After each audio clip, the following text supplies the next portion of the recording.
And a very good afternoon, gentlemen. It's yet another episode of Real Talk, joined by me, Ibrahim Basal, sales executive at Fanaka Real Estate. I'm here with my colleague, Elizabeth.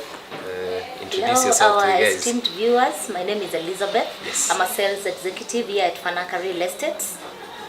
Yes, and as we've promised, the show will always, this whole show is for you, our viewers. We want to make sure that at the end of the day, the guys who are you, our esteemed viewer, who are trying to invest in a piece of land, today you will have the best of advice. So the whole show is about you. And as promised, we said we are going to bring experts on the show. And today we have been blessed with the presence of one Mr. Lawrence Gashanja, an advocate for the High Court.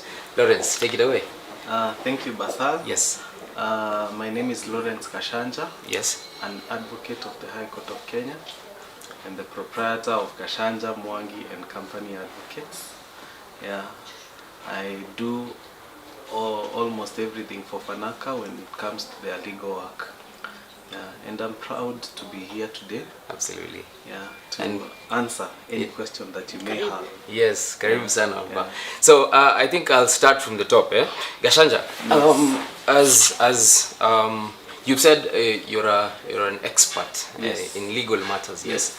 So from the top, what is the one thing that you would advise anyone? Say, for instance, I have decided today that I want to buy a piece of land. Yes. What is the first advice you would give me, being the very first time that I'm trying to buy a piece of land? What is the best advice you would give to me? The first advice that I would give you is that you need to go to that piece of land. Of course, the first step is looking Okay. for the property that you're interested in. Okay. Once you see it, you then go to site or you go to that piece of property. You look at it, see whether it fits what you're looking for. If it's residential for residential purposes, you of course you know what you're looking for. So you just basically look at it and see whether it fits your needs. Okay. After seeing it, of course, you're going to request those people who are showing you to give you a copy of the title deed. Okay. And the purpose of looking for that, of them giving you that title deed, is so that you can do what we call a search at the lands office. Okay. The entire process is called due diligence. Okay. So you carry with you a copy of the title deed to the lands office Okay. to conduct a search. Okay. Once you conduct a search, now it will tell you whether the property, the people who are selling that piece of land are the real owners of that property. Okay. It is also going to show you the size, the dimensions of the plot in terms of hectares, and then it will also show you whether the land has any encumbrances. You should ask what an encumbrance is. I am going to get to that. Yeah. I will definitely. Whether it has any lien, Okay. whether it's charged. Okay. Yeah, so, and there are things that the search should have. Okay. Of course, it should have the stamp of the registrar and his signature, yeah, to show that it's valid, Okay. and a seal Okay. from the lands office. Wonderful. Yeah. You've mentioned something to do with the title deed being a document. Just explain kidogo what. It's a continuous process. Okay. But I want to take our viewers in steps. Okay. Yes. Wonderful. Yeah. So, is there a difference between? I've also had encounters with clients who get like a certificate instead of maybe getting a title. Yes. Is there maybe a difference between a certificate and a title deed? There are incidences Yes. where, like you're putting us through the importance of carrying out due diligence Yes. when you're buying land. There are incidences where customers come across, they want to buy land, and then at the end of the day they end up, wengine wanapatiwa certificates, wengine wako na title deeds. Can you probably put us through that process, the difference between a title deed and a certificate? I would want to understand, because there are instances where we have something like a certificate of lease. Okay.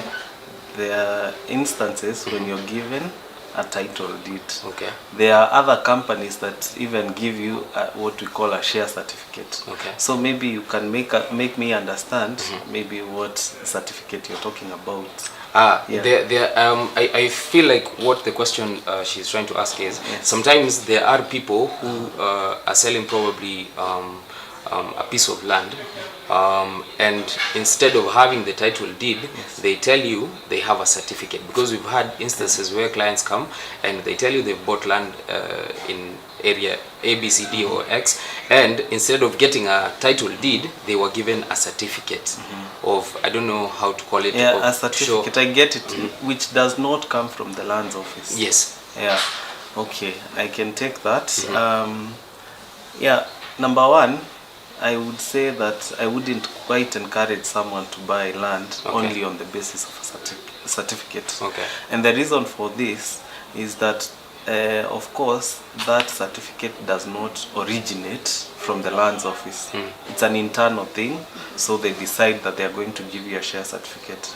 Number one, you do not have any means of verifying that certificate other than maybe going to that company and doing a search. Okay.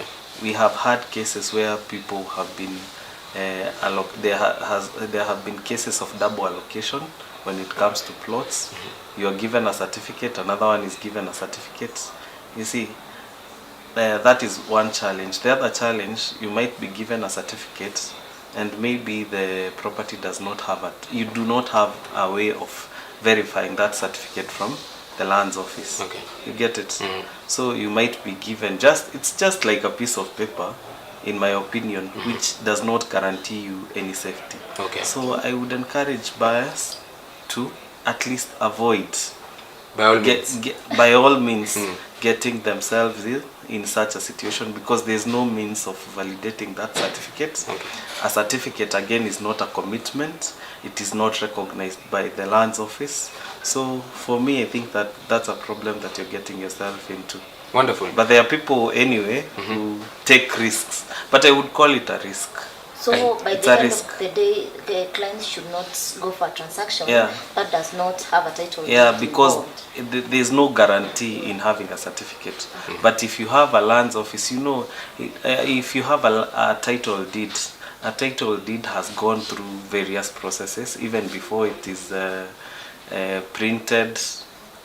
Maybe the first owner was given that title deed. It has gone various steps, and at least even if you buy the survey map, you can see that certificate, that title number there, or even the there's nothing wrong in having a certificate of lease, because a certificate of lease is a title document, only that it's for leaseholds. Okay. Yeah, you know, So they're pieces of land yeah. are in two. Yeah. They are freehold. Freehold and And, leasehold. okay. Yeah, nowadays you will see some other titles reading a lease of even up to 999 years. Okay. But nowadays, the most regular ones are the 99 year lease. Okay. From that, we have this other one called a freehold title. A freehold title, meaning, you see, like just to take you back, if you look at a lease, you're given that land, but it's not permanently yours, because you're paying rent, number one, to the government. It's just the same way you pay your house. You pay some rent. Aye. You pay because it's not yours. You're given to stay there for a particular period of time. So in most cases, it's usually 99 years. Okay. Yeah. And then can it be renewed? Yeah, it can be renewed. Okay. Yeah, there's an application that you make to the lands office. Then, now let me explain now of course, the freehold title. Okay. It's freehold because you're given that land for free. And it's like it's yours till eternity. Okay. Or it's yours forever and evermore. Amen. So Yes. in the event that, God forbid, the Yes. owner of this land passes on and the 99 years are over, so what is the procedure of the person who has inherited the land to contact a renewal for the lease? Yeah, the procedure is the same. You have to go to court Okay. for succession proceedings. Okay. Because now that the remaining term will form part of the estate. We call it the residue term. It will form part of the estate of the deceased person. Okay. And now the administrators can even apply for its renewal. Okay. Yeah. And it's the same even when it comes to freehold. Once a person dies, the estate goes, the administrators of the estate usually move to court to get the letters of administration. Once they are going, of course, to appoint, if there is a will, I'm going to take you a little bit deeper. Okay. We say that that person has died testate. If there's no will, we say that he has died intestate. So we have the issue of, now if a person died testate, we call that person an executor of the will. Okay. Because he's going to make sure that what was written in the will is followed. But then what is written in the will has to be like rubber stamped by a court of law. Okay. Because of issues of fairness, you see, and to show that there is no, a court usually takes the process through if there's no dispute. Okay. Yeah. So on the other hand, if you die intestate, the person who will manage your estate will be given powers to manage your estate by the court, will be called an administrator. Okay. Yeah. Wonderful. But those administrators only administer for some times, because now that property does not belong to them. They're just given powers to manage the estate. You've said before it passes to the beneficiary. Okay, nice. So the beneficiaries are the people who are entitled to be now the next owners, or the next of we call them the heirs. The A's. Yeah, I don't know how we pronounce it in English. Group of schools. I understand you're from a group of school. Unfortunately, I'm not, but you're still trying. Whichever the message is home. Yeah, so long as we get the message Yes, home, yes. then it's okay. Wonderful. Yeah. So does this still apply? Because now this was in regard to the leaseholds. Yes. Does this still apply to a title deed? Yes, where yes. The owner of the particular parcel of land Yes. has passed on, Yes. and there's the next of kin Yes. who is supposed to possess the land. Yes. Do they go still through the same procedure of succession? Yes, yes. Okay. Because of course, for example, if you want to deal with land, and that person, the owner of, or the person who is written in the title, passes on, you can't avoid the succession process. If you want to transfer that land, you see, the person who is supposed to sign that title is no longer there. So you have to go to court, so that the court is going to appoint someone to act on behalf of this person who is I want to avoid the word dead. Who is deceased? Yeah, that's the person, passed on. the deceased person. Again, group of schools. Group of schools. Yes. Yes. Yeah, so that person is now the one who can sign the titles. Okay. In case that person wants to do a transfer, or in case you want to charge that property, so that you change the name to the name of the administrators and then to the beneficiaries. Great. Yeah. So let me take you back to maybe where we started this conversation. And we're saying, ladies and gentlemen, the idea is to make sure that at the end of the day, we are here to help you. This is advice to anyone who is trying to buy land, going into real estate and all that. You've mentioned from the beginning documents that are needed when someone is trying to buy land. Yes. What are some of these documents that I probably would want to see or get from the one who is selling? I again want to take you back. Okay. I told you that the explanation is continuous. So once you get a search, then you can organize for a meeting, which will be between the buyer and the seller. Like in the case of Fanaka Real Estate, even when we give you a copy of the title to go and conduct that search at the lands office, we give you something we call a letter of offer. Okay. Right? Yes. That is what you give to the people who are buying from us. Fanaka. Yes. And so we give them a copy of the title, but they sign a letter of offer. That is a commitment that indeed we are interested in buying this parcel of land. So that letter of offer will give you time to go conduct your due diligence, align yourself with maybe the finances part together. Financially, and also organize. I can call it organize yourself. It's usually for 14. In other cases, you'll see other companies giving you 14 days. In ours, I think it's 7 days. 7 days, yes. Yeah, 7 days, so that we allow you to go and conduct that search.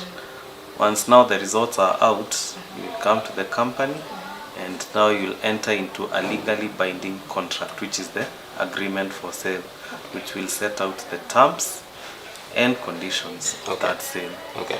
Again, for Fanaka, if you want, you can come with your own advocate to see whether the contract aligns itself with, of course, or you see your rights or your what do we call them? The terms also needs to look at both sides. The buyer and The side seller. of the buyer and the side of the seller. Okay. There's something, the agreement, for example, the one that Fanakas use is mostly in line with the Law Society conditions of sale. Okay. They are like the standard guidelines of how land is sold. Okay. So, but we as Fanaka, the company does not have a problem if any interested purchaser comes with an advocate. Their own lawyer. Yeah. Okay. This- Which you can also advise is something that is good if they decide to. Yeah, actually go that it's direction. something that is good so that you be sure. Although many people also avoid lawyers because others don't even know where to get them. That's true. Yeah, for various reasons. Okay. The reasons they avoid lawyers. But when you have a search and now you agree, you've seen, again, I forgot to mention something. Even after conducting a search, it's important that you see that the company that is selling you that parcel of land or the individual shows you the original title deeds. Because Okay. we've had cases where, as an advocate now in my personal capacity, we've started transacting and maybe the title deed got lost. So you That see- happens. Yeah, that happens. So now the parties now start getting into issues of how you're going to apply for a new title because that one has gotten lost, and it's number one, it's a process that takes time. It's also a process that is quite expensive because you're going to spend some money. Yeah, so yeah, to avoid such a situation, it's good that you see that that person has a title, and You even see as it. a matter of practice, You see it. some of them Okay. usually leave the title document with their advocates Okay. for safe custody. Wonderful. Yeah. At the end of the day, due diligence is important, whether Yeah. you're buying from a company or you're buying from an individual. Definitely, definitely. All right, guys, we have said that we created this platform so that you get advice from us, and we promise that we'll bring experts on the show to maybe dissect all these issues that you might have. So today we are here seated with the advocate for the High Court, Mr. Lawrence, and Of the High Court. of the High Court group of schools, eh? Yeah. Ah, wonderful. So we are here with Lawrence Gashanja and my lovely co-host Elizabeth.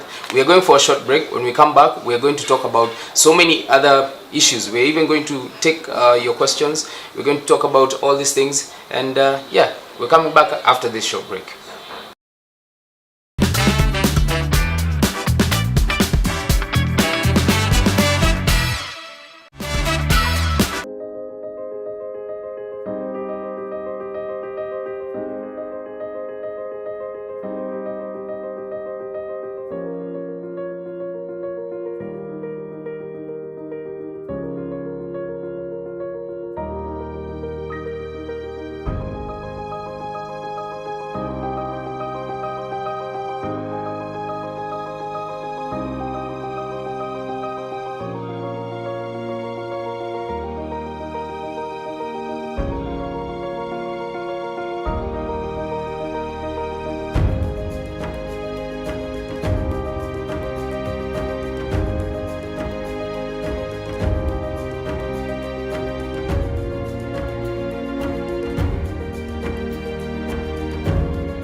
Wonderful. And we are back, ladies and gentlemen.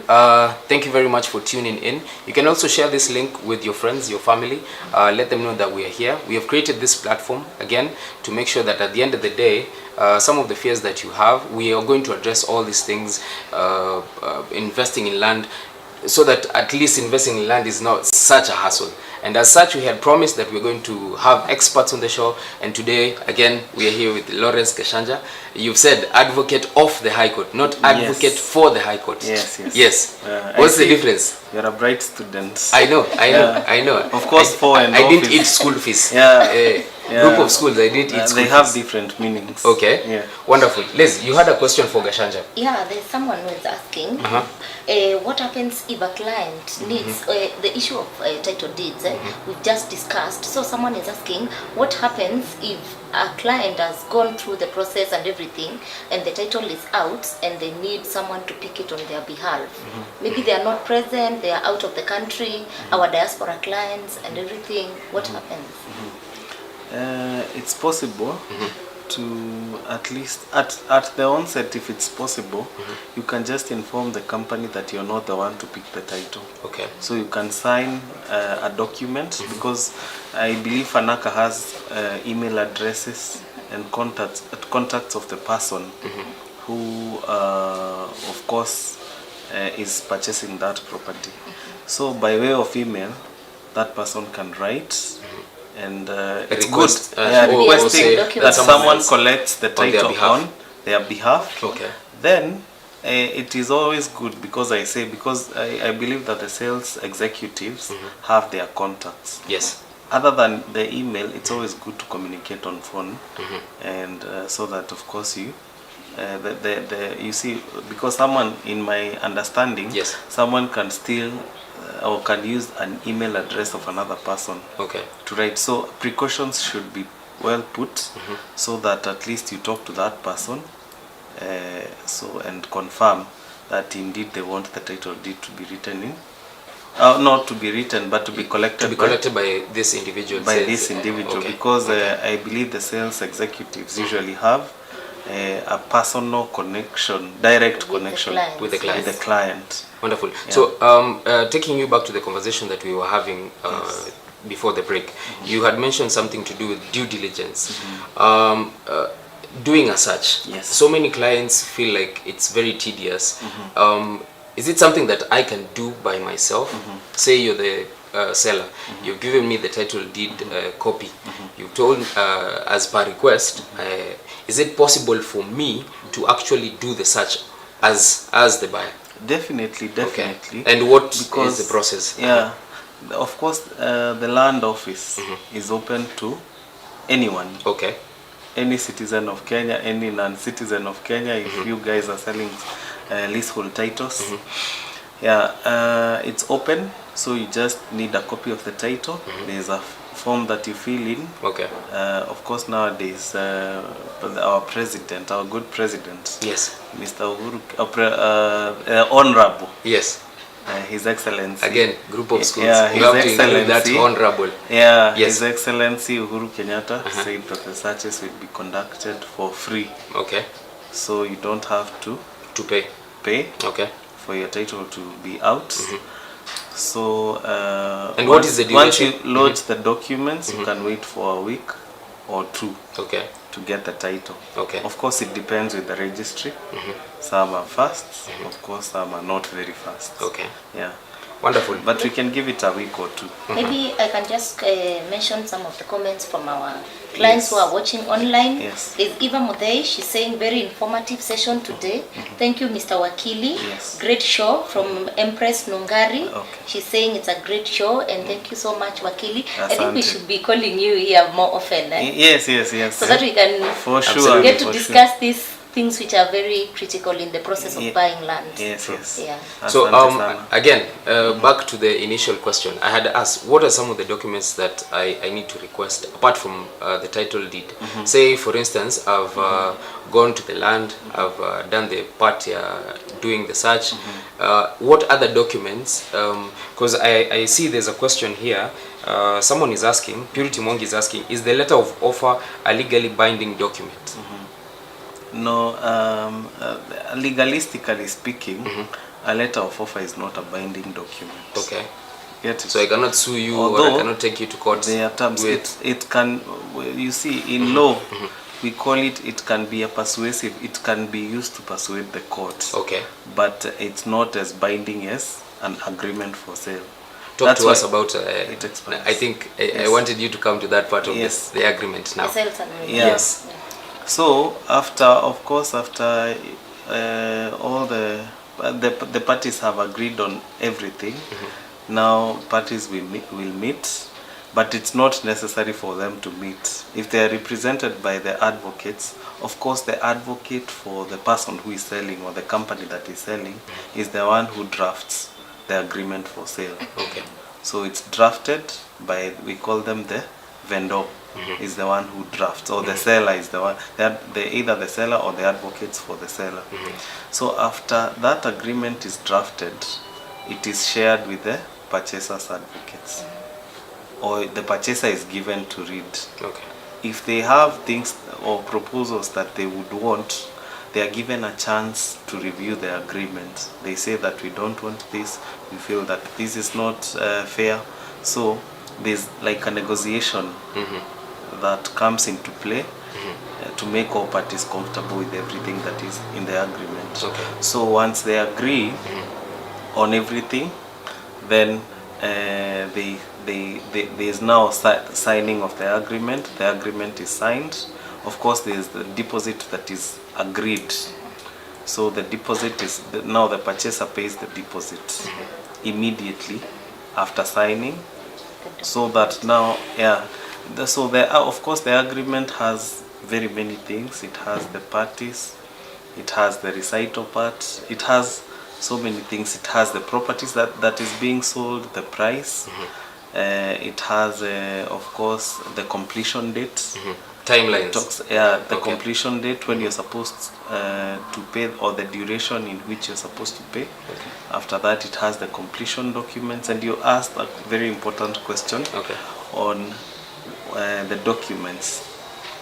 If I just take you back just a little bit, when you're buying, or when you have seen a property that you're interested in, you've conducted a search, I think it's also important that if it's a company that is, if it's an individual that is selling that land to you, or the individual is the seller, then you ask for a copy of his ID and maybe a copy of the PIN. Yeah.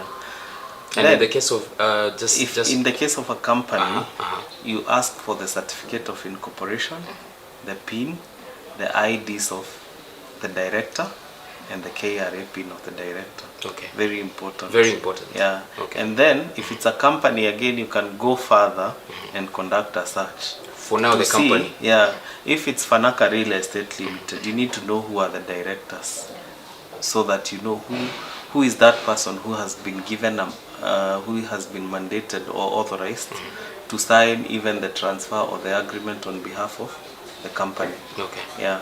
Wonderful. Yeah. So Alright. now this issue of sales agreement Yeah. brings me to where the client now has completed, or the client, there's a certain duration that is put for the client to complete the payment. So what happens in the event that the period is over and they've not completed paying? Because of course now this in law now becomes breach Yes. of the contract. Yes. The client has not completed in time as per the contract. Now what happens in such a case? So if you read the Law Society Conditions of Sale, and I want to tell our viewers today Okay. that the Law Society Conditions of Sale are not law in casting stone. They are just guidelines. They have provisions on how an agreement for sale should look like. But where the agreement is not consistent with what is in the Law Society Conditions of Sale, then the terms in the agreements are going to prevail. Okay. So what happens in case there is breach from the person who is purchasing, maybe you are unable to meet your contractual timelines, The first option, of course, will be, it's always good to have a negotiation, or Okay. you talk Communicate. you communicate and say that I am unable to finish paying because of this and this reason. Okay. Yeah. So the vendor has the discretion of listening to you Okay. or enforcing the terms of the The agreement. agreement. And how do you enforce the terms of The agreement. You being the seller. Of course, you go back to the agreement, and in that agreement, there is the non-completion clause, which should be in all agreements for sale. Okay. That's why I say that it's important to have a lawyer guide you through. Through all these processes. Yeah. So, where there is non-completion, the vendor, on the part of the purchaser, the vendor is supposed to issue a 21 days notice. The vendor For, now is for, the for, Yes. this, seller. for the Yeah. case of people like me who went to group of schools, Yes. we would understand the vendor. But for my friends, Yeah. what do you mean by the vendor? The seller. The seller. The person who is selling, or Okay. the company that is selling. Okay. Yeah. So the seller issues a 21 days notice, requesting you or requiring you to perform your part of The the agreement. contract or Okay. the agreement. So you're given 21 days. If you're unable to raise that amount within that 21 days, the seller will be at liberty to take back the piece, can even sell that parcel of land to some other person, and then they are going to refund you your money, but less the percentage that will be agreed. Of course, there will be a deduction. Yeah, say in some the law society conditions of sale talk about 10%, but you see it's contractual.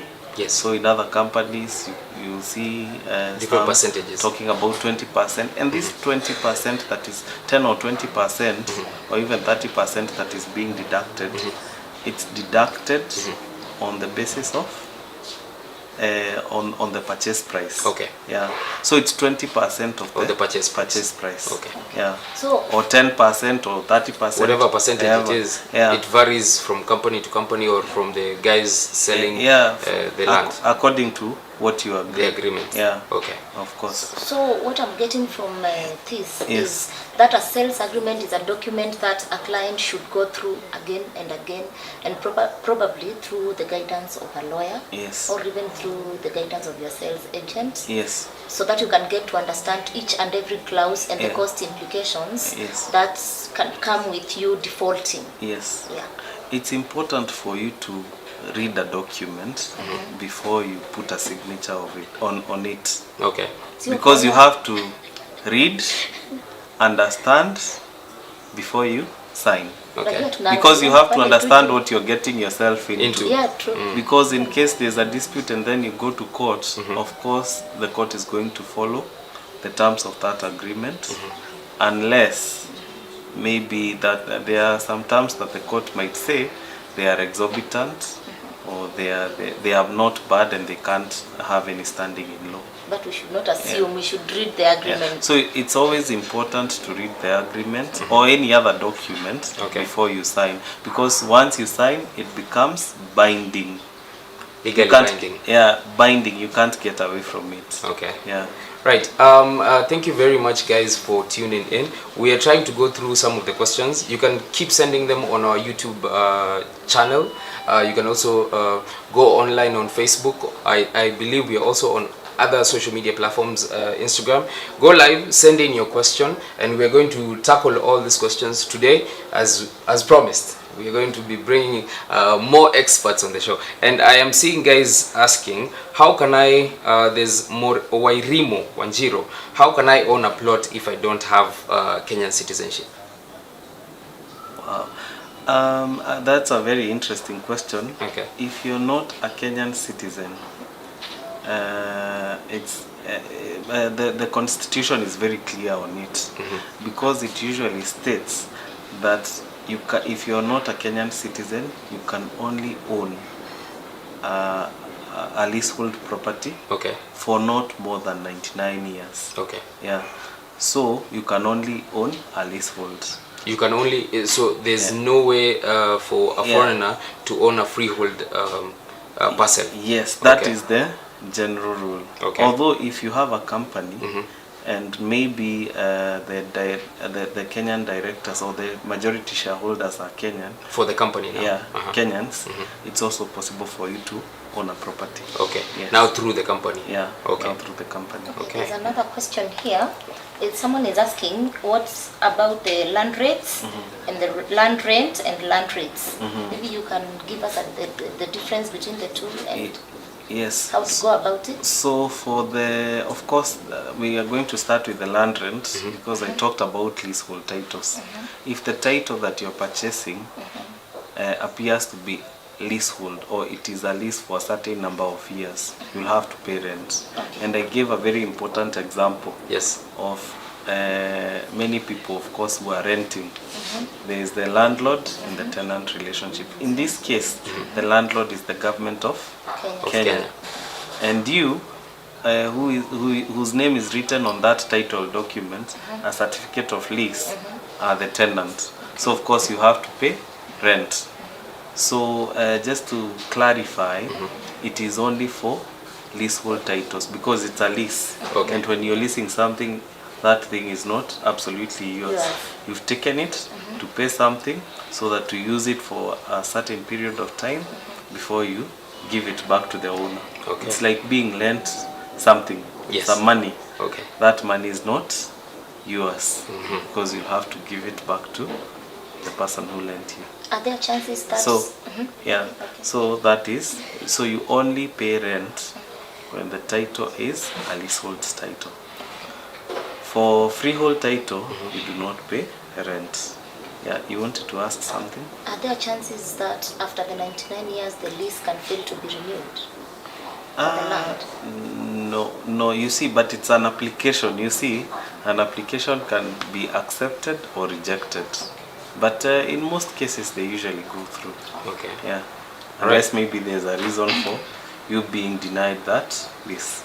Right. In the But part it's of almost automatic. in the part of the due diligence, as previously you had mentioned, that it's important to do to make sure to verify that the title is in the person who is selling, in the name of the person who is selling that piece of land. Yes, because you had said the reason for this is you want to know if this piece of land has you mentioned something called I think charge Yes. and other things.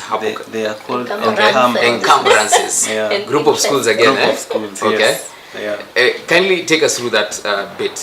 So an encumbrance is like a burden Okay. on that particular title.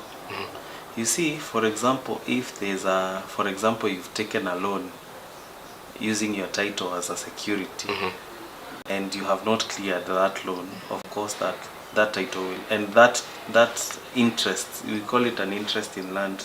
Maybe the bank has an interest. You see, the title is yours, but someone has a claim against the title. Okay. You see, that is called it's like the title is burdened. That is called an encumbrance. Okay. Because there's the burden of that money you took against your title. So there are many encumbrances. There's something like we can call a charge. There might even be something like you borrowed money using the title. That is an encumbrance. There was a written document. Although in most cases those encumbrances are usually registered. If you look and how you even before doing a search, like for example in the cases of a charge, Okay. just to explain, when you take a loan from the bank using the title as the security, the title is left with the bank. Okay. But there's when you look, the title has 3 parts. It has the front page. It has like a part. It has part A, part B, and part C. Okay. And part C is usually on the third page, where you'll see encumbrances. So if you charge your title, an interest will be noted on page 3. It will be written a charge for maybe for example, someone has taken a loan from Equity Bank. You'll see Equity Bank and the money that is borrowed, or any other bank. Okay. That is just but an example. So Okay. at a glance, So I can at a differentiate. glance you can see that there's Yeah, but there are other cases where I've seen the title is clean, but when you do a search, you realize that it is encumbered. Okay. It is burdened with a loan. So why the would title. it not be indicated in the title deed? Maybe that was, I wouldn't call it, but it happened. I wouldn't explain why it isn't noted. But when you go to the land records at the lands office, you'll realize that that property is encumbered. But I've seen it in practice, so that's why we encourage people to do Conduct searches. search. Yes. Someone is asking here, is it okay to ask to request before maybe purchasing to request for a map of Although, just a minute, I was to answer the question on rates. okay. Rates. Yes. So now rates it's quite a tricky affair because at times you'll see for any title you can be required to pay rates, but what determines that is whether the title deed or that property is within a rating authority. A rating authority. By that you mean? A rating A authority? rating authority, they are certain gazetted areas. Okay. If that property falls within that gazetted area, then it will be rateable. Like for example, in the Kamakis properties, you'll find that, of course, like nowadays, I can see there are street lightings. Okay. In You the see- area. Yeah, in the area. Okay. You see, those are things that are maybe brought about by the county government. Okay. So of course, because they are giving you it is assumed that they give you services, so you should pay for those services. So that is why you pay rates. So I want to make it clear, Bwana Basal, Yes.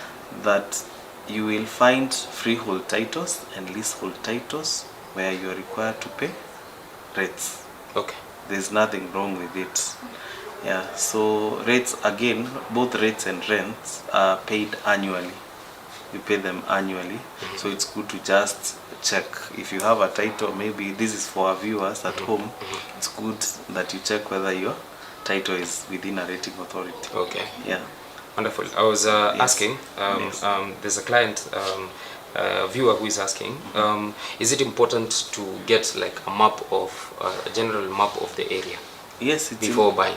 It's important because that is what will tell you exactly where your property is. Okay. And I'll give you a scenario where I had a client who bought a property somewhere, didn't look at the map, and for a long time he thought that his property was somewhere else, but that is not where it was. It was in another area, In but another still location. within. Yeah. That Within the same area. Yeah, within Okay. the same area. Okay. But it wasn't the one. And he kept on taking me on site, telling me this is my property. But to our surprise, it was still within the same area, but it wasn't the one. Okay. So you see, he bought something that, yeah, wasn't really what he was buying. Wonderful. So I think thank you very much, guys, for tuning in. We are saying that this platform was created. We have created this platform so that we address some of the challenges that you guys go through before or even during the process of buying land. We want to make sure that at the end of the day, you get the best from this particular platform.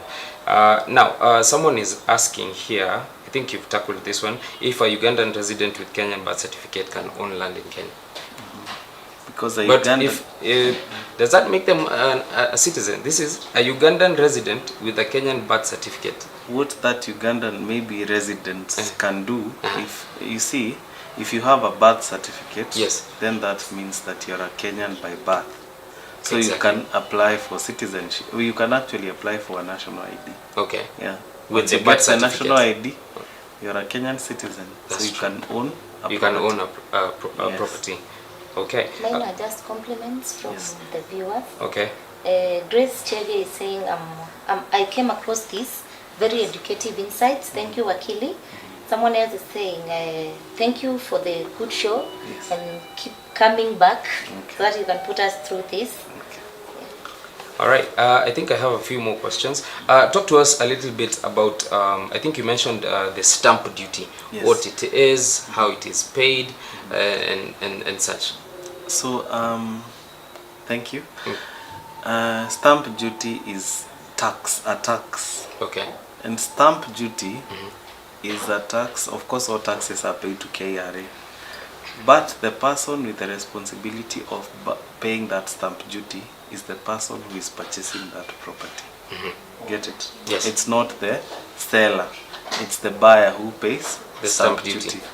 But lucky enough for Fanaka clients, I see that you pay stamp duty for yes, them. on behalf of the clients, yes. Yeah, but it's basically a tax. When you acquire a property, you have to pay some tax. Okay. And that tax is called stamp duty. Okay. But now on the other hand, if the seller, there's another tax that the seller pays. Okay. And that is the capital gains tax. The capital gains tax is because that person, from the time you bought to now the time that you're selling, there's some profit that you've had. So that profit is taxed because it's a gain on your end. Okay. Or it's something that you have earned, so the government has to tax it. Yeah. Liz, I think this has been very informative. I didn't even know the last part that he has mentioned.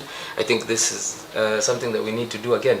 Sure. Our viewers are already asking for you to come back, so that sure. at least I feel like there are so many other questions that can be addressed, and I feel like we can do this again. Yes, definitely I can come back because I think I like teaching people. Yes. Maybe some years in future You will become a teacher. I'll You'll change teach professions. I'll not switch. Yeah, but maybe I can have part-time classes and teach because that is something that is in me. Okay. Yeah. Finally, after buying a piece of land, yes, how do I verify that I have made payments, everything is in order, the agreement is in order? How do I verify, and maybe I've gotten the title deed, how again do I verify that now, since I've paid money for this parcel, that this land is actually mine? Once you finish paying, of course there are documents that the company or the person who is selling that property to you is supposed to give to you or your advocate. Okay. Number one, I want to count. Number one. I hope guys are taking notes. Yeah, if it's a company, it's important that they give you a title deed. But that title deed will be in their name, the seller's name. The seller is again going to give you signed transfers. There is the land control board consent. Okay. But this is for freehold. In leasehold, we do not have a consent. Okay. Initially, it was a must for those who are buying leasehold properties to have what we call now the seller to furnish the buyer with the commissioner's consent. But nowadays, it's no longer a requirement. Okay. Then, of course, the certificate of incorporation of the company, the PIN certificate of the company, IDs of the directors, KRA PIN certificates for the directors, a board resolution if it's a company. Okay. If it's an individual, I think it's necessary for there to be an affidavit of your what do we call it, a spousal consent, or an affidavit of marital status, for those of you who are single, and then the passport photos where rates are payable, of course the rates clearance certificate and the rent clearance certificate where applicable. Okay. Yeah. All right. And now, just briefly, the transfer bit from now the guy who is selling and the one who has bought. Who is supposed to do it and how does it go? Now, once you're handed it over, the documents are handed over to... The documents that you've just mentioned. Because now the documents are being handed over by the seller to the buyer. Okay. And those transfers have to be witnessed by an advocate. Okay. Meaning you can't start a process and end it without the process of buying land without involving an advocate. Okay. Once you hand over, me now being the person who is selling, once I hand over those documents to the buyer or the purchaser, they are supposed now to sign, of course, and after that, their responsibility now is on them to go and do the transfer, and that's why we said that stamp duty is paid by But the one who purchaser, is the one who is buying. Okay. Yes. Yeah. Okay. And I forgot to mention something on the importance of the advocate. Okay. Even that ID, the PIN, all those documents have to be certified by an advocate. Okay. Yes. Wonderful. Yeah. This has been very informative, ladies and gentlemen. We want to say a huge thank you to, first of all, Wakili of the High Court. You've said it's not for the High Court, Yes. it's of the High Court. Of the High Mr. Court. Lawrence Gashanja, for Yes. gracing us with his presence Asante on such sana. short notice. Yeah. Yes, yes. And I think, again, we are going to have this session with you one more time, so I'll that be delighted to join in. exactly, Yes. so that you address. I feel like there's so many other questions that we need to have addressed, and yeah, Liz, I think hata wewe umechukua vitu mbili tatu, hata kizungu hata kizungu. Nimeshika vitu mbili tatu Almost sijatoka vile tumesema group Yes. of schools. Iko mahali umesema vendo. Vendo. Lakini group of schools pia sio mbaya, nimesoma kitu pia. I think these are And that sessions we should one, be having. especially that one for A. I heard Hey, you say, it is hey and a. There's a difference. okay. For those guys, you guys on the comments, you can actually tell us the difference and how it's pronounced. Yes. Is it you said hey? Hair. That is what I Hair. heard. You said hair. Hair. Yeah, I said. Let me not repeat it so that I don't embarrass myself. You don't in front embarrass of the yourself. camera. Yeah, that's what. But the message is home. Yeah, sure, Absolutely. true. Yes. Thank you very much for joining us today. Yeah. We are super grateful that you guys have tuned in. Please make sure you're here with us 2 p.m. on Friday as we address more of these issues related to you guys trying to invest in real estate and more specifically in land.